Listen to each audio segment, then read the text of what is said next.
Here's also a question that we got before the podcast, and it's a very good question. So, is self-regulating ever going to work?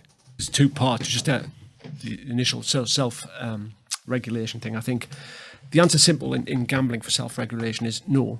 We can't self-regulate, and that's maybe not. Well, it's the toxicity and the perception is my. Now that doesn't mean we shouldn't do it, but if we just take advertising. Where was the restraint around advertising? Where was the self-control that said, you know what, this is coming? There wasn't. There was just this rush to get as much out of there as possible and shout as loud as possible, so tone and content. And where did you think we were going to end up? We were going to end up exactly in the mess we're in now. But the initiatives came from the industry. Only because it was they After knew what was coming. You knew those were coming. The answer is yes, we should do it, and we should do it better than we've done it before.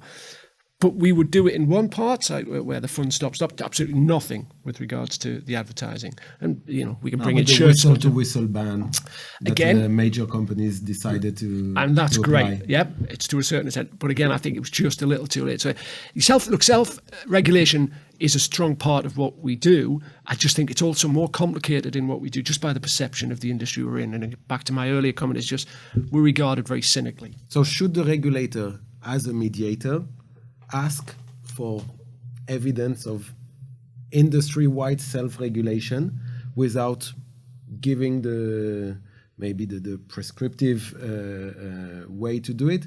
Is GamStop a way to describe this? Is it it's a prescriptive requirement from the UKGC, but not as GamStop. It can be any other company that offers the model, and it's supposed to be the cooperation between the industry stakeholders. Which direction should we ask for?